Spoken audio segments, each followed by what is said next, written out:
애틀랜타 라디오 코리아 9월 26일 화요일 오늘의 한 뉴스입니다. 미 연방정부의 일시적 업무정지 셧다운 우려가 커지는 가운데 조 바이든 대통령과 도널드 트럼프 전 대통령이 내년 대선의 경합주로 예상되는 미시간주에서 새몰이에 나섭니다. 바이든 대통령은 오늘 미시간주에서 자동차 노동자들의 파업 현장을 찾을 예정입니다. 그는 지난 22일 X의 계정을 통해 피켓라인에 동참하기 위해 미시간으로 가겠다며 전미 자동차 노조와 연대하겠다고 밝혔습니다. 트럼프 전 대통령도 내일 공화당 대선 후보 토론회에 참석하지 않는 대신 미시간주 디트로이트를 방문해 자동차 노동자들을 위한 집회에서 연설하며 블루칼라 노동자들의 표심을 공략할 계획입니다. 둘은 현재까지 각각 민주당과 공화당의 대선 레이스에서 선두를 유지하면서 내년 11월 대선에서 재대결을 벌일 가능성이 큰 것으로 관측됩니다. 러스트벨트에 속하는 미시간주는 미국 대선에서 핵심 경합주 중에 한 곳으로 꼽힙니다. 트럼프 전 대통령은 2016년 대선 때 미시간주에서 백인 노동자 계층의 이해를 대변하는 전사 이미지를 내세워 이겼지만 이 4년 뒤에는 바이든 대통령이 이곳에서 웃었습니다. 바이든 대통령은 2020년 대선 당시 미시간주에서 50.62%를 얻어 트럼프 전 대통령 47.84%를 2.78%포인트 차이로 제쳤습니다. 원달러 환율이 1,350원에 육박하며 연고점을 새로 쓰고 있습니다. 이 오르내림을 반복하다 하루 만에 12원이 올라 1,348.5원으로 마감했습니다. 종가 기준 1,351.8원을 기록한 지난해 11월 23일 이후 최고치입니다.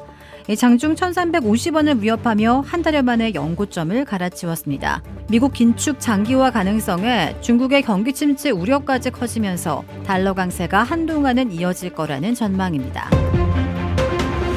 미국에서 코로나19가 재확산하면서 보건당국이 각 가정에 검사 키트를 무료로 제공하기로 했습니다. 미국은 지난 5월 11일 코로나19 공중보건 비상사태를 3년여 만에 종료하면서 그동안 무료로 제공해온 코로나 진단도 유료로 전환했습니다.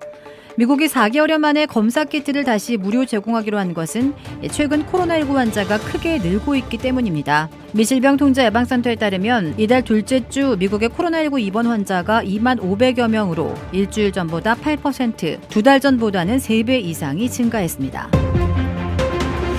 미 남동부 지역에서 기생충에 오염된 농작물을 매개로 광동주 혈선충증이 확산하고 있습니다. 동남아시아 일대와 태평양 섬들에서 주로 발견되던 광동주 혈선충이 발견되는 사례가 텍사스와 루이지애나, 엘라바마, 플로리다, 조지아주 등지에서 크게 늘었다는 것입니다. 이 선충류에 속하는 기생충인 광동주 혈선충의 알은 들쥐의 뱃속에서 부화한 뒤 대변에 섞여 체외로 배출되면 달팽이나 민달팽이의 몸으로 옮겨가 성장을 이어갑니다.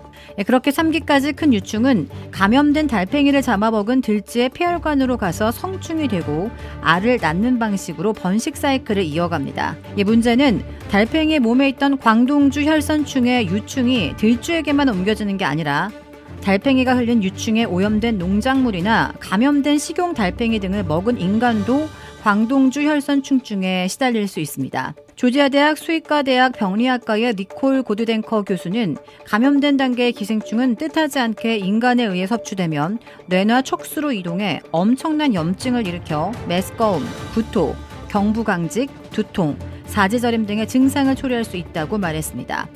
드물게 중증으로 진행될 경우 혼수 상태에 빠지거나 목숨까지 이를 수 있습니다. 고드덴커 교수는 2019년부터 2022년까지 조지아주 애틀랜타 한 동물연구시설 부지에서 죽은 채 발견된 야생 시궁쥐 33마리의 사체를 조사한 결과 7마리에서 선충 감염 흔적이 남았고 이 중 4마리는 광동주 혈선충으로 확인됐다고 밝히기도 했습니다. 이 광동주 혈선충은 반려동물이나 조류, 여타 야생동물에도 감염될 수 있다고 경고했습니다. 헝가리 부다페스트에서 한국인 관광객 25명의 목숨을 앗아간 유람선 침몰 사고를 유반한 혐의를 받는 가해선박 선장이 1심에서 징역 5년 6개월을 선고받았습니다. 부다페스트 지방법원은 현지 시간 26일 과실로 수상교통법을 어겨 대규모 사상자를 낸 혐의를 받는 유리 카플린스키 선장에 대해 징역 5년 6개월을 선고했다고 현지 언론들이 밝혔습니다. 이 사고 당시 허블레아니오는 한국인 관광객과 가이드 등 33명을 태우고 야경 투어에 나섰다가 일정을 마치고 돌아오던 중 갓 출발한 대형 크루즈선 바이킹 시기노의 후미를 들이받쳤습니다. 그 충격으로 순식간에 유람선이 가라앉으면서 한국인 25명이 목숨을 잃었고 헝가라인 선장과 승무원도 모두 숨졌습니다. 한국 시각 26일 열린 더불어민주당 이재명 대표의 구속 전 피의자 신문에서 구속 필요성을 두고 검찰과 이 대표 측이 치열한 공방전을 벌였습니다. 특히 이 대표는 장기간 단식으로 몸이 쇠약해진 상태인데도 판단 근거를 제시하라고 직접 따져 묻는 등 검찰 주장에 비교적 적극적으로 반박하는 것으로 전해졌습니다. 이날 영장심사는 서울중앙지법 유창훈 영장전담 부장판사 심리로 오전 10시 7분께부터 오후 7시 24분께까지 총 9시간 17분 동안 이어졌습니다. 이 대표는 이 과정에서 여러 차례 직접 발언권을 얻어 검찰 주장을 정면으로 반박하고 나섰습니다. 이 대표는 최후 진술에서는 성남시장이 된 이후 대장동 개발 과정에서 공적 개발을 추진한 이후 세상이 공적이 돼버린 것 같다고 토로하기도 했습니다. 구속 여부에 정치적 명운이 달린 만큼 직접 항변에 나서며 검찰의 주장을 반박한 것입니다. 이재명 대표가 운명을 건 9시간여의 변론을 마치고 초조한 기다림의 시간에 들어섰습니다. 오후 7시 50분께 법정을 빠져나와 이 검정색 승합차를 타고 약 16km 떨어진 서울 구치소로 이동했습니다. 영장 심사를 받은 피의자들은 통상 구치소 내 피의자 대기실에서 법원의 심사 결과를 기다립니다.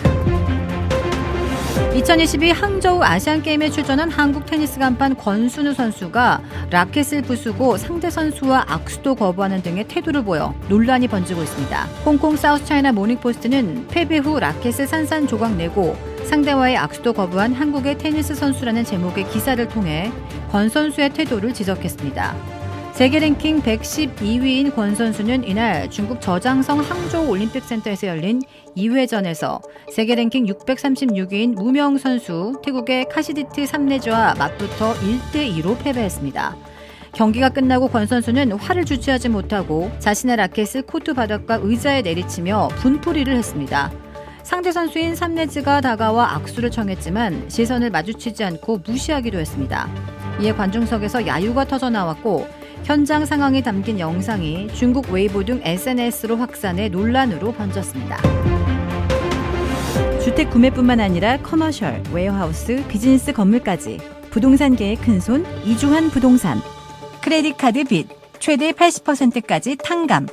크레딧은 지켜드리고 빚은 줄여드리는 O3 컨설팅이 오늘의 한 뉴스를 후원합니다. 이상 애틀란타 라디오 코리아 9월 26일 화요일 오늘의 한 뉴스의 구지선이었습니다.